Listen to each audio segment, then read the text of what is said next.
예, 성도 여러분, 밤새 안녕히 주무셨습니까?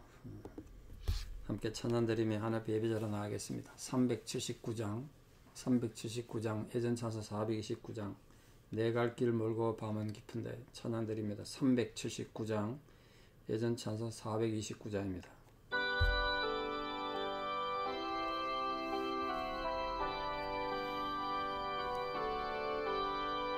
내 갈 길 멀고 밤은 깊은데 빛 되신 주 저 본향 집을 향해 가는 길 비추소서. 내 가는 길 달지 못하나 한 걸음씩 널 인도하소서. 이전에 방탕하게 지낼 때 교만하여 맘대로 고집하던 이 죄인 사하소서. 내 지은 죄 다 기억마시고 주 뜻대로 늘 주장하소서. 이전에 나를 인도하신 주 장래에도 내 앞에 험산 줄령 만날 때 도우소서. 밤 지나고 저 밝은 아침에 기쁨으로 내 주를 만나리.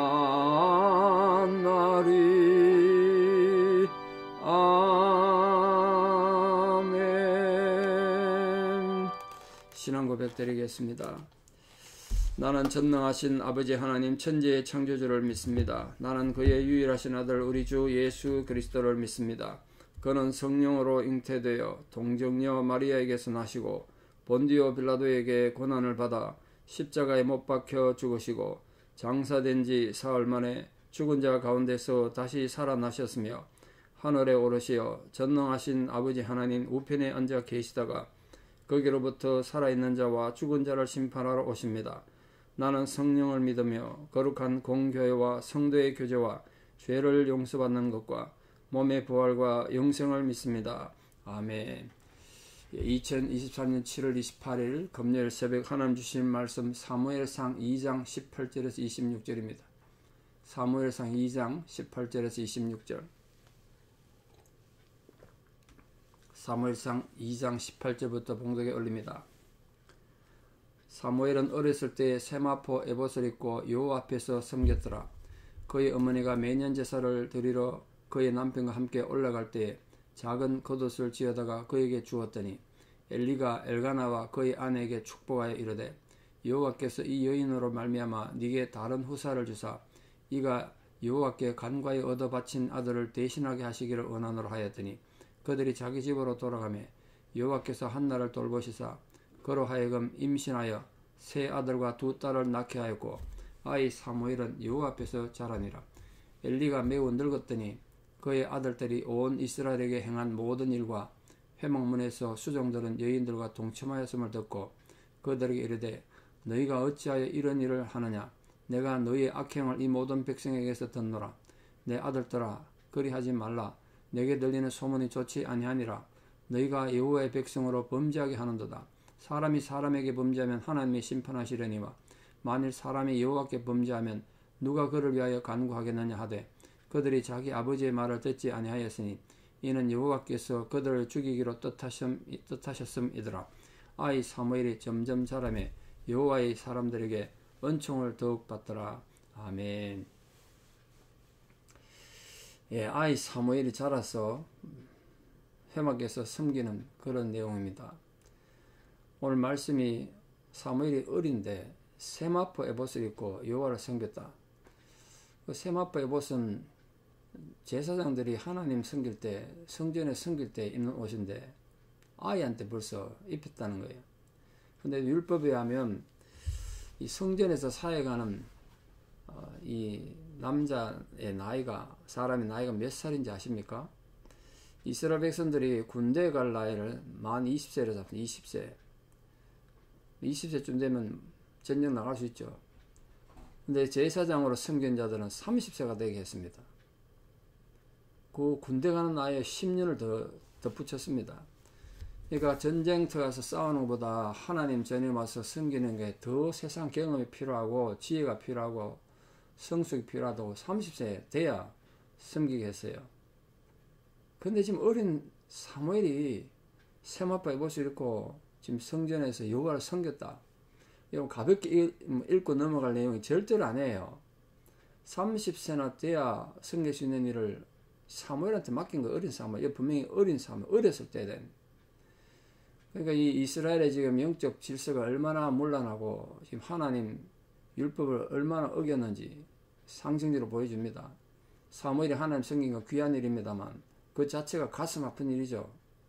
그 자체가 이스라엘 백성들의 타락을 상징하는 거예요. 이 세마포 에봇은 이 몸에 딱 달아붙는 옷인데 소매가 없어요.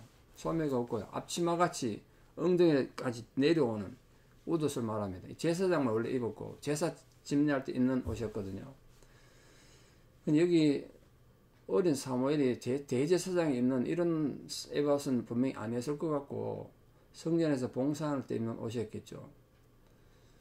그건 우리 지금 상징적으로 우리 모두가 예수 그리스도의 의로 옷을 입고 하나님 백성으로 살아가는 상징으로 지금 에봇이 우리에게 구약적 의미가 우리에게 있는 겁니다. 자, 여기 19절에 우리가 눈여겨봐야 될 장면이 하나 있는데 이 어머니 한나가 매년 드리는 제사를 드리러 성막에 갔습니다. 여러분 엄마 입장에서 생각해 보세요. 어린 아들을 지금 성막에 맡겨놨어요. 얼굴도 못 봐요. 어머니 마음이 온통 거기 가 있지 않겠습니까? 근데 갈 때마다 남편과 함께 올라갈 때마다 작은 겉옷을 지어다가 사무엘에 갖다 줬다는 거예요. 이게 원래 이 제사장이 입는 옷은 성막에서 만들어 줘야 되는데 애라서 그랬는지 어머니 옷을 지어 갔습니다. 그러니까 이게 굉장히 중요한 상징적 의미가 있는데 여러분이 만약 어머니라면 그 옷을 만들 때 어떤 마음으로 만들었겠습니까? 사무엘이 이 작은 겉옷을 만들 어떤 마음으로 만들었겠어요? 그리고 생각해 봐야 될 것이 몇 가지 있는데요. 아이는 자라지 않습니까? 특히 어릴 때는 더 빨리 자라죠. 그러니까 아이가 자라가는 이제 처음 가보고 사무엘을 보고 키가 얼마나 자랐는지 또 덩치는 얼마나 컸는지 알아야 옷을 만들 거 아닙니까? 그러니까 몸이 멀리 떨어져서 성막에 있지만 어머니 한나가 사무엘에게 그만큼 관심을 뒀다는 거예요. 아, 애가 이만 컸구나. 그럼 내년에 좀 더 크겠구나. 거기에 맞춰서 옷을 만들지 않았겠습니까? 옷을 만들 때마다 어떤 마음으로 만들었겠습니까? 얼굴도 못 본 아들 얼마나 보고 싶었겠어요? 하나 앞에 맡기면 안 보고 싶습니까? 정말 보고 싶지 않습니까? 군대 간 아들 생각해 보세요. 군대 갈 때 무슨 죽으러 가는 것처럼 눈물 흘리고 그러지 않습니까? 아, 여기 애들 대학 간다고 기숙사 떨어뜨려 놓고 올 때 그것도 눈물 나는데 지금 그것도 피덩이 같은 어린애를 두고 왔으니 어머니 마음이 어떻겠어요? 그러니까 간절히 기도한 마음으로 옷을 만들었을 거예요. 그래서 단순하게 그냥 한나의 어머니 기도하는 어머니 이 차원이 아니고 이 사무엘이 성막에 봉사할 때도 어머니의 영적 교훈과 영적 훈련이 이렇게 간접적으로 있었다는 걸 기억하셔야 돼요. 20절에 보시면 엘리가 이 엘가나와 한나가 매년 제사 드리러 올 때마다 이제 축복하는 내용이 나오는데 중요한 내용이 이거 있죠. 다른 후사를 너에게 주기를 원한다. 그래서 여호와께 간과에 얻어 바친 이 아들을 대신하게 하겠다. 그걸 축복했어요. 근데 그 축복대로 되는 거죠. 그 엘리 제사장이 지금 이렇게 좀 타락하고 문제가 있어도 이 기도는 정확하게 이루어졌어요.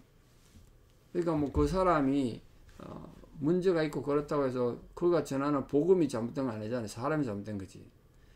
엘리가 말하는 이 축복의 기도가 잘못된 거 아니죠. 엘리와 그 두 아들이 문제가 있는 거지. 홈리와 비나스가 문제가 있는 거지. 그래서 하나님께서 이 기도처럼 한나에게 사무엘 이후에 그 사무엘을 대신하게 했잖아요. 대신으로 세 아들과 두 딸을 주셨다. 이랬습니다. 세 아들과 두 딸. 어제 말씀드린 것처럼 이 세 아들의 사무엘에 포함이 안 될 확률이 많죠. 사무엘 대신 줬으니까. 그래도 사무엘 포함하면 6명밖에 안 되는데 왜 어제 7아들이라 그랬는가? 그 7아들이 상징적인 표현일 수도 있고 완전수라는, 아니면 아이 하나가 어릴 때 죽었을 수도 있죠. 그 중요한 건 아니니까 참고하시고요.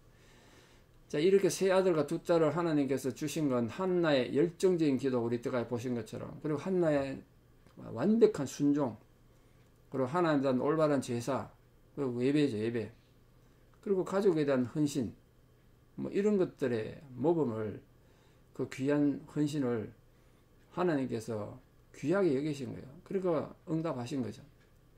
인간이 구원받는데 이 구원의 문제에 관해서 인간의 행위가 의로 여겨지지 않습니다. 그러나 오늘 한나의 삶을 통해서 보는 것처럼 우리 삶도 마찬가지인데, 하나님 앞에 상급이 있다. 우리가 순종하는 삶, 헌신하는 삶, 희생하는 삶이 무의미하게 사라지는 것이 아니고, 이 땅에 사는 것들이 그냥 사라지는 것이 아니라, 그게 하나님 앞에 다 기억된다는 것, 하나님 앞에 다 기록된다는 것, 이렇게 상급을 주신다. 그게 오늘 우리에게 중요해요. 우리 모든 성도님 기억하십시오. 우리가 선하게 자라고 살고 착하게 살아서 그걸로 구원받는 건 아닌데, 구원은 그와는 관계없죠. 그런데 우리의 선행, 우리의 순종, 희생, 헌신이 그럼 남은 억울하게 당하는 게 아니라, 그 무의미하게 지난 것이 아니라 하나님 앞에 다 기억된다. 그리고 언젠가 하나님 다 갚아주신다는 그걸 기억하십시오. 자, 22절에서 26절 말씀은 참 서글픈 말씀이 되어 있죠. 특히 25절 말씀해 보십시오.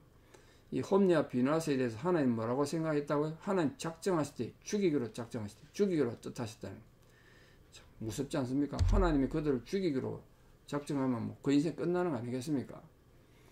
하나님께서 홈리와 비나스를 죽이기로 뜻을 정하신 이유는 뭐 이때까지 보셨습니다만, 율법을 어기고 하나님 앞에 제사도 무시하고 재물 중에 좋은 거 골라가고, 심지어는 하나님 앞에 제사 드리기 전에도 재물을 탈취하는, 정말 폭도죠, 폭도. 그런 일을 행했는 데다가 하나님의 제사와 하나님의 권위를 무시한 데다가 이 회막문에서, 그러니까 우리말로 하면 성전했습니다. 성전에서 수종되는 여인과 동침했다는 거예요. 그 문제를 일으킨 성적인 문제를. 이게 소문 안 나겠습니까? 그 소문 났다는 거예요. 그래서 엘리도 이걸 들었어. 소문을 들었어. 그러면 엘리가 이 자식들을 정말 따끔하게 뭐라 그러든지, 다리를 부러뜨려서라도 돌이켜야 되는데, 그냥 말로만 해, 말로만. 근데 아버지가 뭐 말한다고 듣겠습니까? 머리 굵은 아들들이. 양심이 마비된 이 홈리와 비나스는 아버지 엘리의 책망도 듣지 않습니다. 그러니까 이게 오늘 홈리와 비나스의 이 비극적 최후를 보면서, 이 하나님 앞에 감사하지 않는 사람들은 영적인 데서야 뭐 당연히 기쁨이 없고 행복이 없고 그렇겠습니다만, 영적으로 문제를 일으킬 뿐만 아니라 하나님 앞에 올바른 예배의 자세가 안 돼 있으면 사회적으로, 윤리적으로도 문제를 일으킨다. 삶에서 문제를 일으켜요. 결국 끝내는 하나님의 심판의 대상이 된다는 것. 이게 굉장히 중요한 경고죠.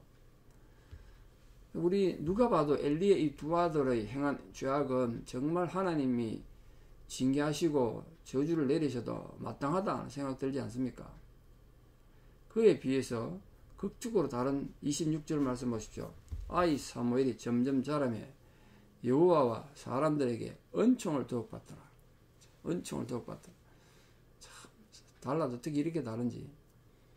하나님을 의지하고 순종하는 사무엘의 형통한 삶을 좀 이렇게 보여주셨습니다. 여기서 자란다는 건 뭐 키가 당연히 자랐겠죠. 해마도 자랐겠죠. 그 육체적으로만 자란 것이 아니라 윤리적으로, 영적으로도 자랐다는 뜻이에요.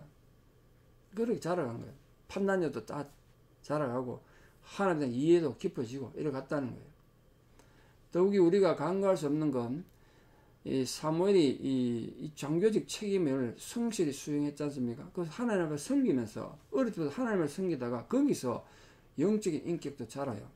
사무엘은 엘리나 홈리와 비나스, 자기 선배되는 선생 같은 제사장들에게 배운 게 아니에요. 하나님으로부터 배웠어요.